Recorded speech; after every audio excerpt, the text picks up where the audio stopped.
KDCL Media, the pride of Internet radio for Deep Creek Lake, Garrett County, Maryland, and the world. Consciousness.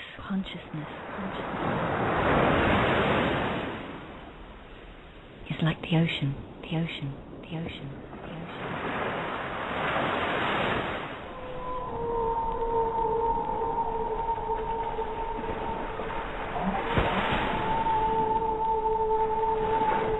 The H2O Network, purveyors of passion, seeking to expand human consciousness from the deep depths of the universe of your soul.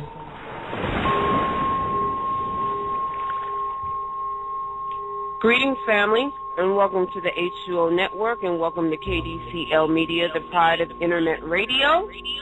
We are here for our Egun series, CCK, Center for Community Knowledge, with our elder, Oba Ernesto Pichardo, who is an elder of the Lukumi tradition, over 40 years of Ocha. And tonight we are going to discuss Egun, relationships and marriage, and probably a few other things. But before we bring Oba and KDCL Media on the line, let me get, announcements out of the way, family. Make sure that you go to the KDCL Media and the H2O Network profile page. You can download the H2O Network via iTunes or individual shows. The links that are on my Facebook page, Miss Paula or Oba, you click on that link and the player pops up. You have three choices under the player, and one of them is to download this specific or any other specific show. You can click on that link and download it. Also via iTunes, you can download all of our shows, so make sure you go to KDCL Media and the H2O Network profile page. Also, family, you know that we're percolating on Facebook. Type into your search engine DIANUNEZ. That is me. I have two profiles. Friend them both. And also KDCL Media, and also Oba is on Facebook percolating. We are also on Twitter, family. Type into your search engine the H2O Network and KDCL Media, and you'll be able to find us there. We're also on Google+, and we are also on YouTube. And family, I'm really working hard to cut and paste, if you will, some of our shows that we started with CCK, Center for Community Knowledge. I will be downloading every single show with Oba on YouTube. It's just going to take time, family, because I have to edit it and cut it and so on and so forth. That is coming. Also, the reading of the year in Espanol, and also the English version I will be doing the same thing with. And just a reminder, family, this coming up Sunday, we will continue our Espanol show with the Odu of the year with Oba Carlos to further talk about the letters that fell in Miami, because there were so many things that were said. And if y'all missed it, my Espanol family, y'all need to catch up, because y'all missed some real juicy tidbits for real. So we had to split that in two. Also, family, make sure that if you are registering for the intro to religious counseling with Baba Mandisere out of New York City, who has just joined the family of CCK, Center for Community Knowledge, make sure that you either email Oba or me. I would prefer that you email me, because I'll be handling all of the things that need to go down for your information, and that's rg345@nyu.edu. That's rg345@nyu.edu. And make sure that in the subject letter you tell me which classes that you are taking and so on and so forth, so it makes it easier on me. We get hundreds of emails a day, family, and I'm monitoring all these things. So to make it easier for me, put that in the subject line and things of this nature, and we will collaborate. Now, the last show that we had, we talked about the sexual predator of Egun. I have to say, as priests, as aleos, or indigenous people of the planet, to talk about spirit or to be in masses in one thing, but to actually break down in these different compartments of what this really means can be a little scary. I got a lot of emails. Oh, thank you, much love, from individuals. And the feedback, family, remember, is love. So that was a phenomenal show. There are a lot of people who were percolating and talking about that show. So after this one, if you have not listened to that, you need to go back into the archives. And also, I want to share something with you guys. Me and Oba, talk very often off air, and we had this conversation about the show that we had previously, Sexual Predatorship with Abiku and Egun and all of these attachments. Well, there is an excellent example in Celebrityville, if you will, that deals with Abiku. And if you haven't read the book Enter the Dragon about Bruce Lee's life, he had an Abiku attached to him, and that's why he lost his life. That's why Brandon lost his life, and eventually his father passed on basically his Egun baggage to Bruce Lee and Bruce Lee's son. And the story goes, and this is a true story, family. I dated a Chinese guy for 5 years, and it's very well known, percolating in Asian community, that basically the father of Bruce Lee didn't really pay his debt, if you will, in a certain type of spiritual way. And because he chose to ignore this Abiku, he passed this Abiku down to Bruce Lee. And when you read the book, Enter the Dragon, his wife actually talks about the dreams when Iku would come to Bruce Lee and, terrorize him. And he had these visions his whole entire life. And if you watch the movie Enter the Dragon, the year before Bruce Lee died, he had another vision with Iku, and then he saw Iku being transferred over to his son Brandon. That's deep, y'all. So when I saw this, I completely forgot about Bruce Lee. You know what I'm saying? There's so many examples, as Oba teaches. When we are learning Odu, the essence of Odu and Egun, there's so many examples of living Odu. Odu is alive. So there are many examples of what Oba talks about on air. So when I saw this movie, I called Oba. I was like, holy crap, did you know Bruce Lee? He's like, oh, yeah, that's Abiku. And the attachment to Bruce Lee and his family, another good example, is the Kennedys. Whole nother example. So as we go on in this Egun teaching, family, go back and listen to these programs and actually look for the examples in real life, because they are there. Oba, are you line at KDCL Media? Are you on the line? Hi, yes, we are. Many blessings to everyone. Hi, family. How's everyone doing? Good, Santo. Happy New Year, Prince Paula. Happy New Year. So how's everybody doing this evening? Oh, we're doing good. Excellent. Miss Paula? And we're hanging in there. It was a spring day here on top of the mountain today, but winter will be back tonight. Yes, it will. I feel your pain, sugar. Oba, you don't even need to respond, because you're in Miami right now, so what's cold to you don't even apply to this conversation. Whatever. Keep it moving. I know, but I am cold because my air conditioner is rather, it's like in the 60s inside my house. So it gets weird in here sometimes. Okay. Well, I'm just gonna ignore that, because 60s is warm up this way. I don't know. Whatever. But moving on. So, Oba, the third installment in our series, talking about Egun relationships and marriage and a few other things. Where are we going today with this? Because there's a lot to talk about. Oh, there's so much to talk about. Well, I want to welcome all the listeners. Many blessings to them in the new year.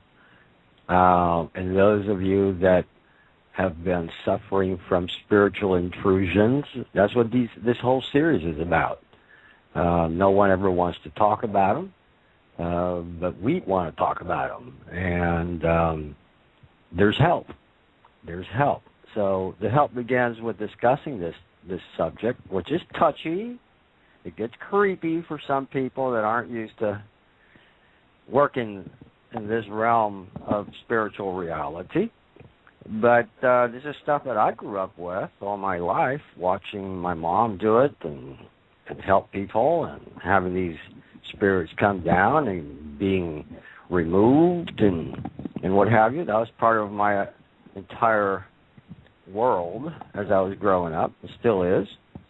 So I speak not just from this theoretical perspective, but really from the experience. This experience from going back to my grandfather, who used to have a spiritualist temple and dedicated his life to this kind of work. So it's a family tradition, and I grew up learning from them, from my elders, as to what these things were and how to detect them and how to safely approach them and remove them so they never come back again. And I mean remove them. I don't mean separate them so they can come back next year or a month later or a week later. I'm talking about capturing these disruptive, intrusive negative Eguns and capturing them and getting them out of the way once and for all. So I speak from that lens, and hopefully the way I'm describing some of these cases, which are real stories and that I've experienced and know about, it reaches the audience, and the listeners can relate to it and connect to it. And those of you that have been suffering from these things, I don't have to tell you. As soon as you hear what I've got to say, you'll know who you are. And I just want to let you know, you don't need to continue to suffer. Okay? There are indigenous religious systems, not just the Lukumi, that understand how to deal with these intrusions. Now, last, of course, it's a series. We're going to continue through our entire month of January. We're going to continue doing these programs on this Egun series, and we're just going to pick a different topic, a different theme, if you will, and we'll elaborate on them, and that's what we're doing today. This is like the third or fourth program, I think, right? Something like that? Yeah, it's the third, old boss. It's the third. Mm-hmm. See, I'm starting to lose track of them already. But yeah, that's what it's about, and we're trying to bring this topic, which is very important because it impacts people in such profound ways, and usually nobody talks about them. So it's important that we talk about it. That's 50% right there, and hopefully people can relate to what we're saying. You know, nothing to get spooked over. The main thing here is, remove the fear to the unknown factor here, right? People tend to fear what they don't know. So if we discuss it, then they learn about it, then they know. So that gives them a better understanding, and that way they can kind of feel a little bit more secure, and then comes decision making. Once we learn what it is, that's 50% of the war right there. The other 50% is being proactive to capture it, remove it, and restore one's true spirits, and true protectors, bring them back and calibrate them, and then people can get their life back. So that's what we're doing tonight, following this series. And we've already spoken. For those of you that just joined us and haven't heard the previous programs, I certainly recommend you to do so because it is a series. So I'm talking as we evolve from one topic to the next within that scope of spiritual intrusions. We're talking about different types of intrusions and how they affect human beings. Today, of course, the topic is how do these intruders, these predator spirits, attach themselves, and how they affect our love and our ability to love, the ability to be loved, our ability to find relationships and find partners, and the whole thing, of course, is sustainability. How do we sustain it? There's so many people out there that know what I'm talking about, that if they really do a little inventory, a little scorecard on how many times they've entered a relationship with someone, and there's always something comes up, Mm-hmm. And these relationships break down. And, people begin to wonder after a while, right? Especially women, and particularly women, and they start getting like going, what is there something wrong with me? Is it the way I look? Is it my character? Is it the way I talk? Is it my nose? Is it my ear? Is it my hair?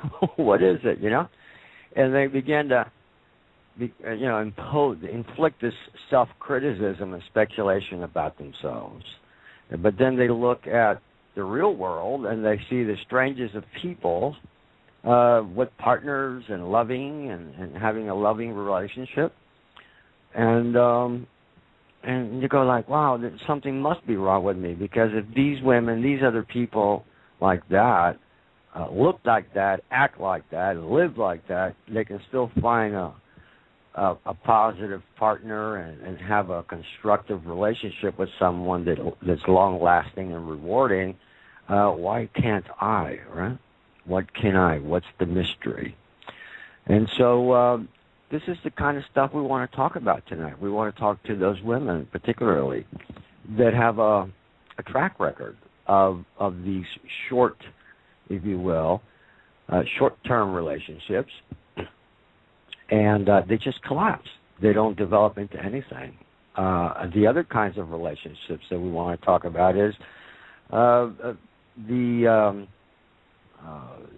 interrelationships, and everything is very, very compatible, if you will. And then within a short period of time, there's this instant, inexplicable disconnect with the partner. And it's not because they disagreed on something. It's not because they had a fight over something. It just trickles in. It sneaks in, and you don't even know how it got in there. But there's this intense feeling all of a sudden where you feel that something is wrong with this relationship. And next thing you find out, things begin to happen, starting with the person is experiencing these feelings, where you start boycotting, unconsciously start boycotting the relationship. And this increases to a level where it's like being imprisoned and you need to break out, And then for no good reason, go down this pathway of making sure that the relationship is destroyed without any real substantive reason. But it's just this inner feeling, this inner drive that this should not continue. And you go there and you break it down, It's those strange things that people normally don't have an explanation for, but yet they find themselves over and over and over again experiencing the same things over and over again from one partner to the next. The other thing is, this kind of intrusion also impacts in another very freaky and interesting way, which is the tendency for isolation, right? This tendency of you feel better, safer, and you don't get that negative emotional, unexplicable drive to push someone out the door by just isolating, by recoiling, by consciously saying, you know what, I'm not in the mood, you know what, I don't want to go through this kind of negative experience again, these feelings again with another new partner where I end up pushing them out the door. And so that begins to translate into this calamity, if you will, this psychological, chaotic thinking that there's something must be terribly wrong with me. So therefore, I'm tired of re-experiencing this kind of scenario, and I feel better and I'm challenged and I'm in a comfort zone as long as I become isolated. Yes. I just had a little epiphany. Why does it seem that more women go through what you're talking about? Disclaimer, there are men who do too. Sure. But is it because we have a womb in this physical incarnation, and the womb is a cosmic portal that literally holds many things and things embed in our womb. And that's why you see, from my perception, you see a lot of women with reproductive issues, because the issues that they buried, it buries in crevices within their physical womb. And then they have like all of these issues and so on and so forth. It's like a bigger space to hold things. I'm trying to understand, like, why is it women that are always going through these things? Men do too, but it's at a higher percentage.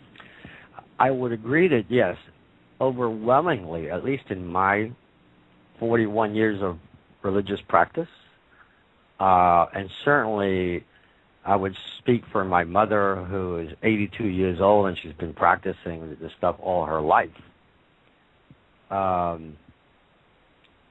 the answer would be yes, that women overwhelmingly are the ones victimized by these spiritual intruders, these predators that literally are ruining their lives. Mm-hmm. And this happens more so overwhelmingly in women that I've ever known or seen in men. And you're right, it's not that some men do not have this problem. They do. And the reason why they do is because they themselves... You are now in the host queue. They themselves are reincarnated, have reincarnated, and they themselves are also have spiritual attachments, which are also predators, mm-hmm. or disturbed, or these roamers, right? These negative spirits roaming around, and they've attached themselves to this man. However, where it really, really gets outrageously serious, it's always with the women. Mm-hmm. Okay. In my experience, it's always the women. And I would say to you that on the top of the list as to reason why, mm-hmm. it is because the women are the human, everything that gets fertilized, everything that's reproduced is from this woman's body. It's not the man. Ache. So the woman is the conduit. The woman is that vehicle, is the vessel. Indeed. Her body is this vessel, right? Indeed.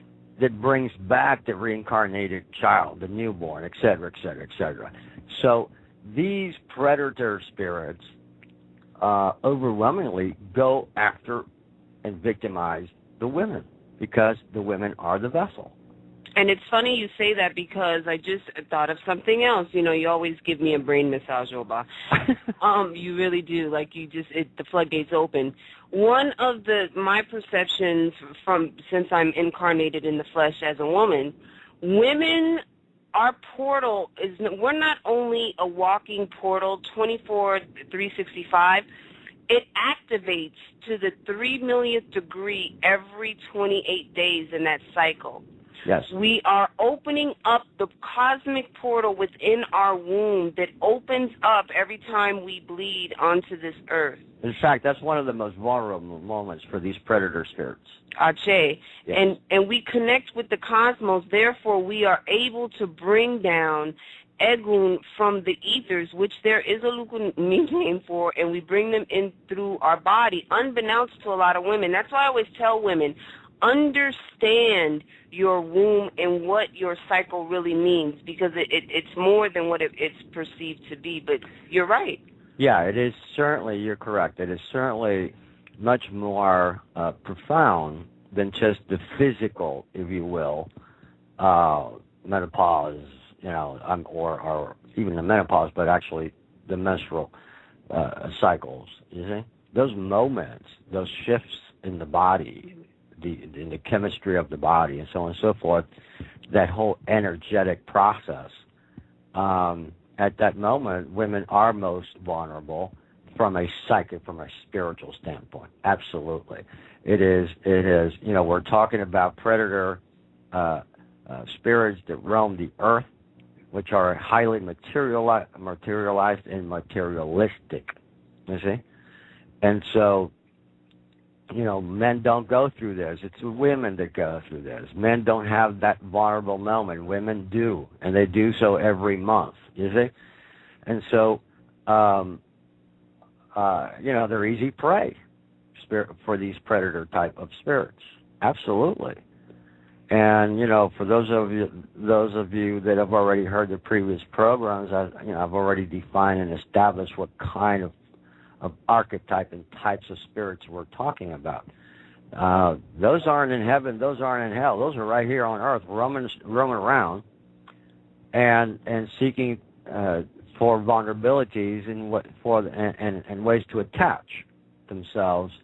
Like in our last program, where I dissected the whole process of how those women that so many women that it's such a sensitive topic that most women do not openly come out and discuss it with anybody because it's such a private and intimate and freaky thing to talk about. But yes, these types of spirits will attach themselves while you're sleeping, for example. And that's when the body and the psychic of the body is at right there. It's an open portal, and so you have these roamers will come in and attach themselves at that moment and literally have sexual intercourse with the sleeping woman.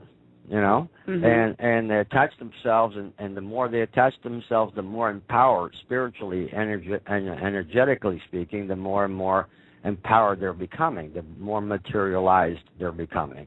And that becomes just simply chaotic in the woman's life. And women typically don't want to discuss something like that. For example, if they go and say something like this to a psychologist, they'll think that she's crazy, Mm-hmm. It's purely psychological, because they're not considering the spiritual reality of what we're talking about. Well, it goes to show what you just said proves the point of, and it has nothing to do with sex and the human conceptualization that we've conceived it. Mm-hmm. It has to do with the vessel that we come here reincarnated in. And, it goes to the adage of why women can't do certain ceremonies during their cycle, because you are literally, in this, when I hear people get upset about that, it takes me aback, because it makes me see that they don't really understand the metaphysics of their vessel and what it is. And until I understood it, I used to be that way as well, but it just confirms when the elders would say, you can't come to a misa, you can't do this or that, because your womb is literally wide open. And I don't know if I should say this on the air, but I'm going to give an example.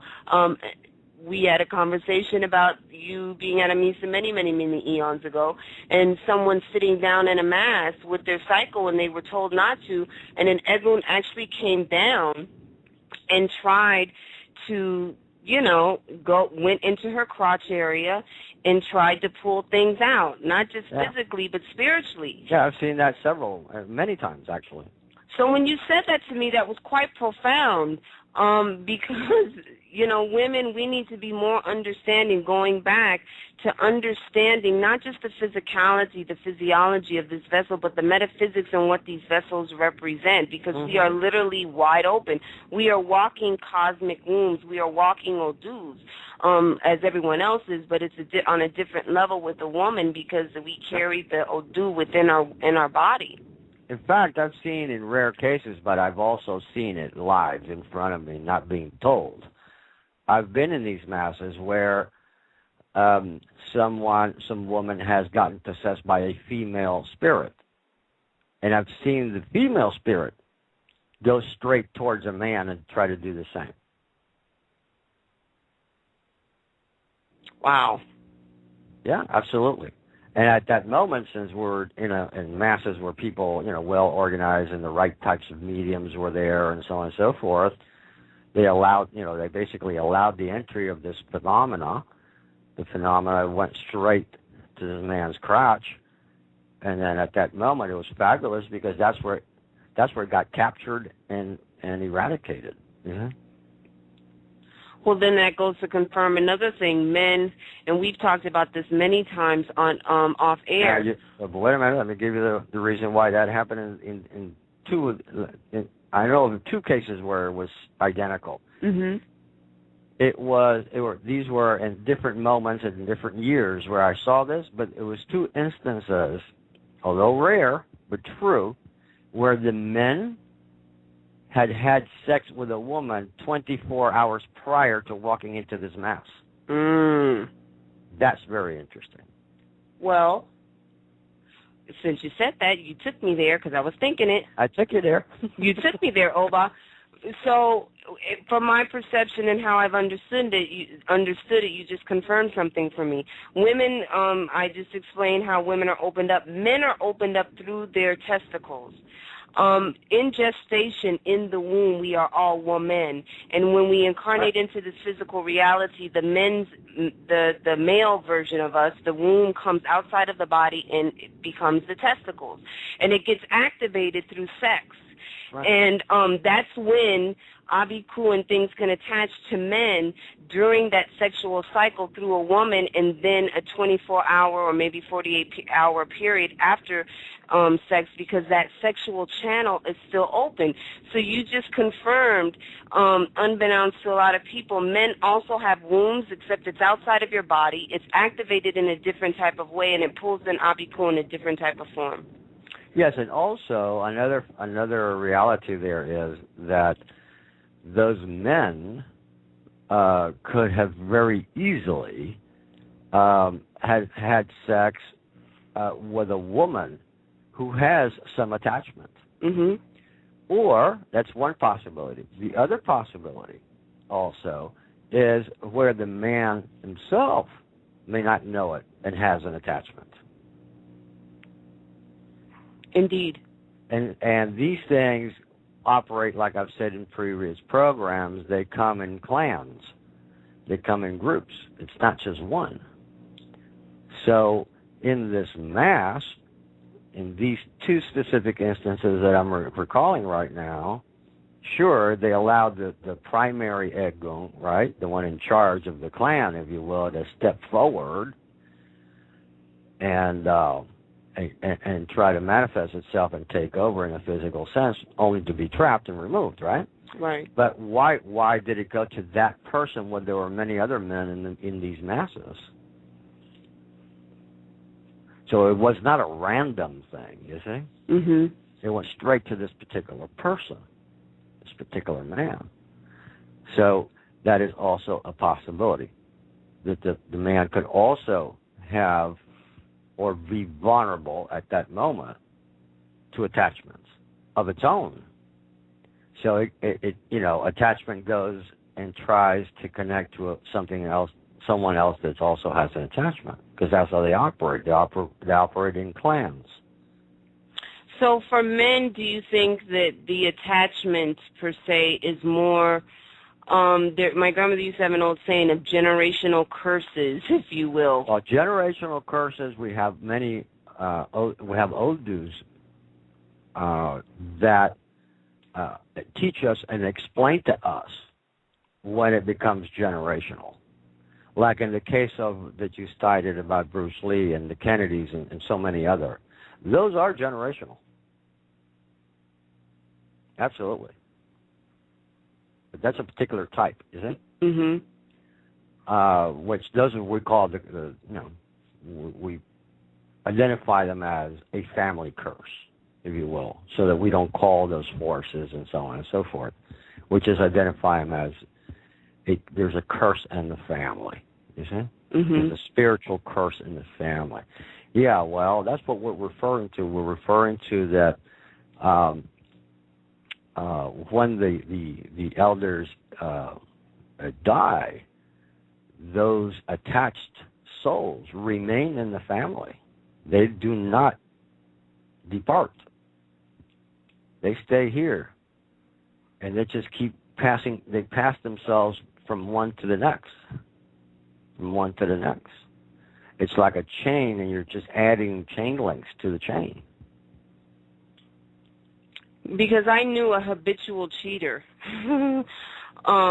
And this individual did things that he didn't even know why he was cheating, if you will. It was a family curse, but also because of this curse of the family that was handed down to him, when this individual will go to masses, for some reason, certain things would, attach to him, or when he dealt with people, certain things, because he already had that attachment, that that familiar curse that was already on him, so they recognize, okay, he already has an attachment, he's going to be easy prey. So where there is one, the rest go right to it. They attach themselves to the attachment. As like I explained in the previous programs, how that works, right? Indeed. The one spirit at the forefront is obligated, if you will, to help feed, if you will, right?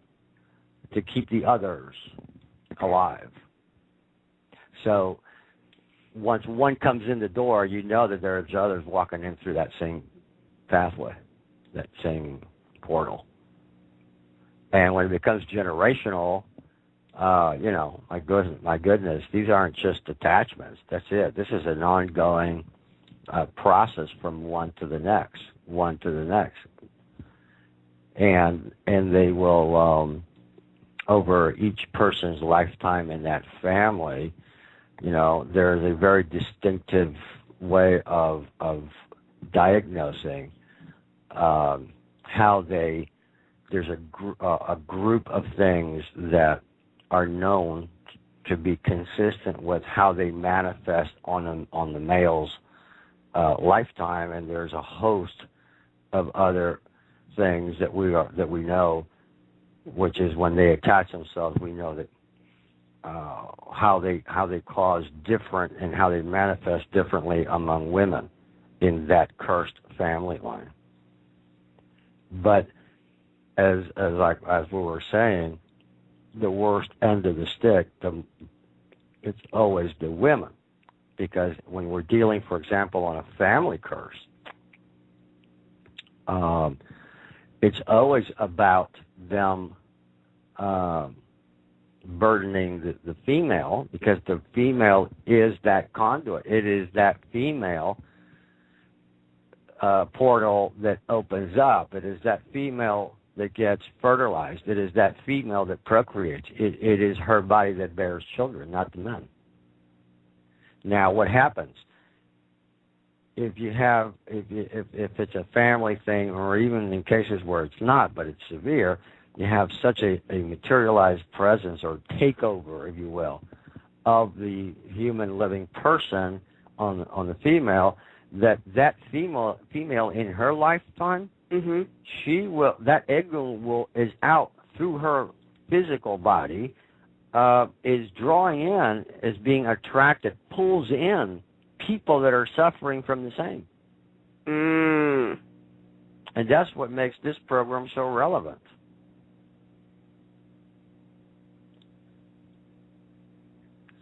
Wow. It's a clan, so they seek each other out here, okay? That is really deep, Oba. Oh, my gosh. So here you are, you're a female, but you're afflicted by this phenomena. Well, guess what? That phenomena is going to block, disrupt, or cause separation and chaos in relationships, as long as it's still seeking a male partner for this female that's also has these attachments or similar types of attachments, which makes them both now compatible. And so if we're talking about at the moment of lovemaking, you're actually having these two attached phenomena working through the male and female body, which are the ones that are humans, which are actually engaged in the physical contact, you see? Wow. Think about that. Well, what you're saying, like I said, you always give me a confirmation, because not only are the two individuals making love, the things that are attached to them are also feeding energetically off of each other in order to thrive. That is really deep, because I have that's why I call these things predator Eguns. Yes, because they are predators. I mean, they are, and you can see them. I don't want to scare anybody, but we're keeping it real here, and this is a mature audience and show. I've actually seen the attachments on other individuals because I have sight. And, when you're making love to them and you look at them and their face is not there, it's somebody else's face, that's really wild, but it's true. Yeah, that's quite often, as a matter of fact. And what happens with that stuff, usually, is that, here's where the woman gets pregnant. And once that child is already forming and moving along, then all of a sudden, or even, you'll see that something takes place where that relationship breaks down. Right? Separation takes place. Mm-hmm. And the woman is left with a newborn child and having to raise this newborn child. Well, guess what? You are now off the host queue. What reincarnated in this child? An attachment. Oh.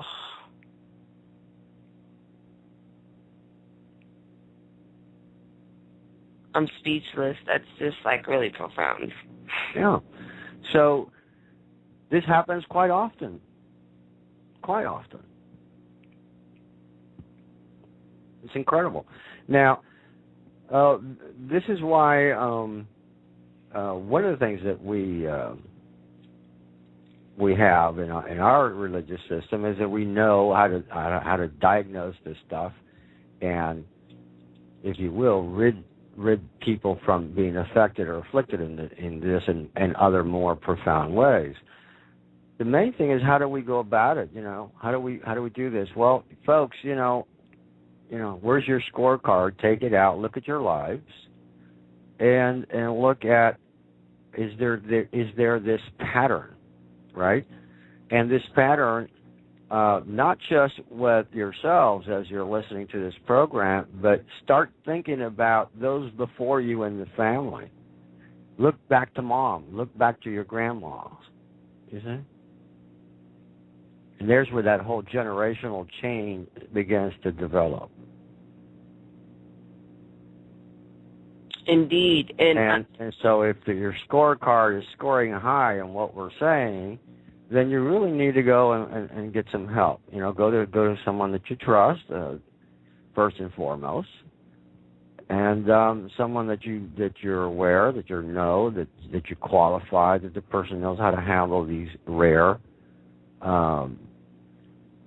specialized phenomena that the people need to have experience on handling this stuff, so they can be strategized and approached in a safe way, you see? And removed in a safe manner. If it's a mom and the mom has experienced this stuff and the mom now has children, then the mom needs to come in. But the children also need to have readings to see what's on them, so that whatever is done to mom is done to the children to liberate the mom and children from this curse. If not, you may remove the attachments of mom, but the children have their own attachments at this point that are growing with the children, and eventually, as they get older and puberty, et cetera, you have a continuity going on here because somebody missed the point that the children are also a product of this kind of stuff. So whatever religiously is done to mom needs to be done to the children as well, to free the family from the continuity of these attachments. That's very important. Indeed, and it goes back to the last show that we were talking about, and we sort of kind of delved into this topic, but we waited until this show when we discussed about the whole nightlife, meaning going out and partying and people having one-night stands. Right. Well, family, what I'm about to say, some people are not going to like, but this is very true. The whole partying scene, if you will, the environment replicates the sacredness of indigenous things that we do at a tambor to bring spirit down here on earth. So in other words, there's a reason why back in the day they used to call alcohol spirits, and it's because it opens up your vessel. You go to these clubs, you drink alcohol, your vessel is completely, you have no inhibitions, your vessel is completely open, and you're going into this dark space. And we all know that the light, the essence of light and the essence of dark carry different Eguns with them. You're going into this dark space with this tribal music. You're dancing and bringing up the energy from the earth, and your vessel is completely open, and all you have are not people dancing. You have all of these abikus and all these people with their attachments, and they recognize each other, and you get with someone, and you have a one-night stand, and lo and behold, you sleep with this person, you're having an enjoyable time, and then you wake up, and then you have all of this osobo that's percolating, and then all of these things may happen in your life, and you don't know why. Yeah, absolutely. There is so much evidence of that, and not just, not theoretical, but living experience. How many times more times, if you will, how many more times do we have to witness Eguns possessing the human person? And the first thing they do is start drinking rum. And they'll drink a whole bottle in a heartbeat. So if they do that when they come down, would you think that they're not hanging around in the mundane nightlife circles, if you will?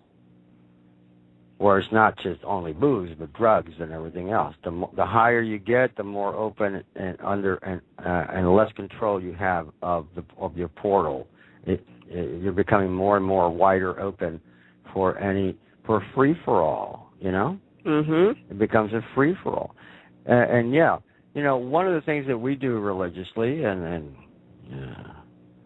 is that when women begin to they start dating someone, and they're already thinking of just going beyond an innocent date, if you will. This may sound like rather weird, but most women are, at least this is what we teach, and that is, if you're gonna go beyond having coffee here, or dinner, you need to come in and get a reading, because you need to know who you're moving towards here, or being drawn to, because the person may be a wonderful human being. The person may also be a very healthy individual, but that does not mean that they're not carriers of this toxic waste. Okay? Spiritually speaking, there's nothing there that you can detect or know, and you don't know if, at what moment is that attachment going to appear and begin to take over and begin to affect you. And so, it's been quite customary for us to do those kinds of consultations, where we come in, we read the person, and then we do a separate reading to read the person that they have a particular interest with, to make sure that they're engaging in something, out of love or just whatever the motivation may be, that they're entering in a safe zone, in a safe relationship with this individual. We do that quite often.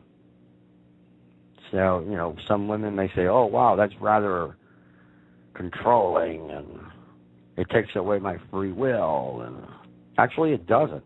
It's providing information.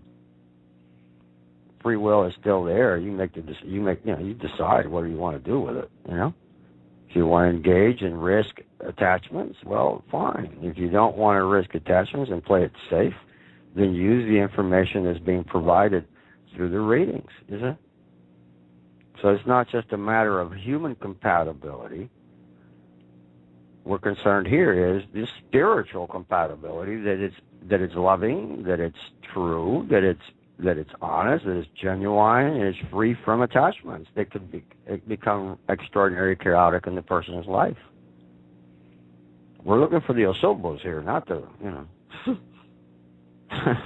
No, indeed. I think that the reason why people may feel that way or get like spooked or things of this nature because... Well, are they going to, that's like saying, this is too freaky, too spooky, and you know what, I don't even want to know that it's real. Well, here's what you do. When you take that position, we say, okay, enter at your own risk. Indeed.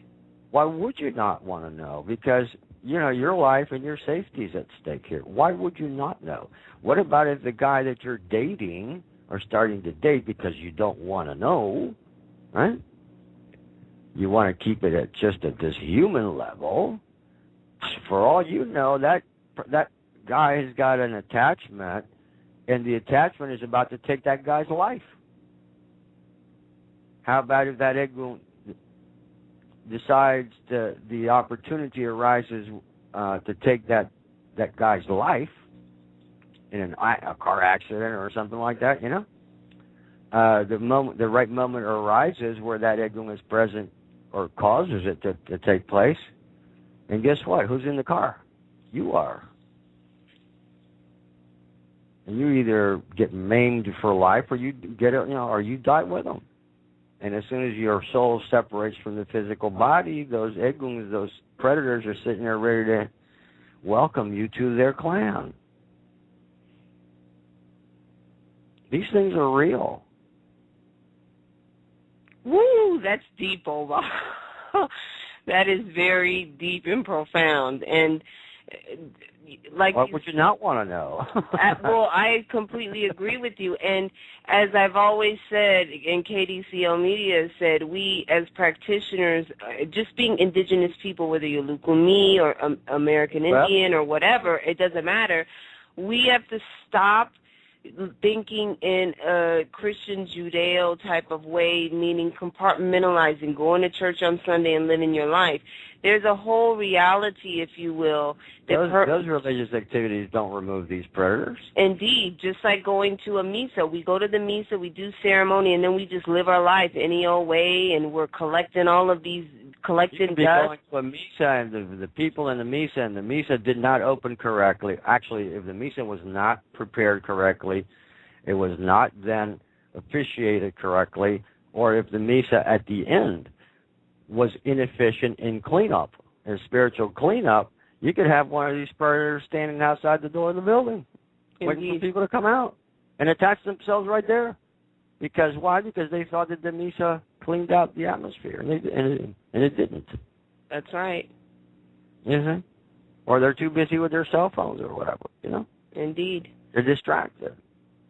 And also when you talk about the death part of an abiku taking a partner out or things of this nature, it's the same instance. What if you don't read someone, the partner that you want to get involved with, and there's an abiku that is attached to his clan that wants to incarnate a child into this world? You become the vehicle right there. Exactly, who is literally not meant to be here, meaning that it's a case where you had license, if you will, to abort the fetus, so this abiku does not incarnate into this world reality, and then you don't do your reading, and this child incarnates. Abiku is here, and when they shouldn't have been here, and then their child's life ends up getting taken at an early age. And these are very rare cases, but they do happen. Well, they do. They do attach themselves to newborns, and yeah. We talked about that in the previous programs. Of course they do. Absolutely. And the child comes in with all of these disabilities, no quality of life. And when I say disabilities, family, I'm not talking about like diabetes or whatever. I'm talking about paraplegic, tubes coming out of the mouth. Physical deformities. That is abiku attached to a child who actually shouldn't have incarnated into the flesh. Now, what I'm saying is a very ethical and moral, struggle for some people. But when you start getting down to the metaphysics of this, it starts to get really deep. So through reading, family, you can actually see the road before you even take the road, so you don't incarnate some Egun who is not even supposed to be here. That's right. That's right. So we got a little over a minute left, Dia. Yes, I do. You know, all I want to say in closing today, we've certainly just scratched the surface and give people some insight into how it works in relationships. You know, there's help out there, and there's different traditions that can diagnose and have remedies and approaches to detect these things and remove these things. There's help out there. Go get it. You don't need to live this way. That's the message. Go get it. Indeed, family, and we're about to close. These are short little sections, if you will, little teasers. We will be back to have another installment of Egun, if you will. And I'm going to add just a little more time so I don't get cut off. Hopefully I can beat the clock, if you will. Yeah, we're going to have another installment, if you will, and the next installment is going to be Abiku in Children, which is going to get very, very deep, family, because there are a lot of things when it comes to our newborn children, our babies, before they even incarnate into that is very much profound, that a lot of people do not think about it. And I'm going to be producing a postcard for this next show that is very, very telling. So when I put the postcard up for the next show and we talk about children and giving birth and things of this nature, I want you guys to really look and examine the picture, because the picture for this next show really tells it all. And family, make sure that you go to the H2O Network website and KDCL Media's website at the HONetwork.weebly.com and also KDCLmedia.weebly.com, and you'll be able to catch information there. Also, family, on Facebook, I'm going to the Center for Community Knowledge, and I'm going to put the link in the chat room. This is where we're going to have all of the information for the shows, if you will. So make sure you keep your eyeballs on the burner as far as that is concerned. And this is one installment out of many, so make sure you keep your ear to the ground. I know this was fast, but this was a teaser, if you will, because there's so many sectors to talk about. And eventually, Oba will be having some real in-depth classes about Egun at some point in time, and these are teasers for some of these classes, because literally we could spend the next 20 years, maybe even more than that, talking about the different sectors of Abiku, of Egun, and where this goes, how they attach, where they come from, and all of these things. So I hope that all of you all enjoyed this evening's program. And Oba, before we go, we do have a caller on the line, and I do want to take this caller.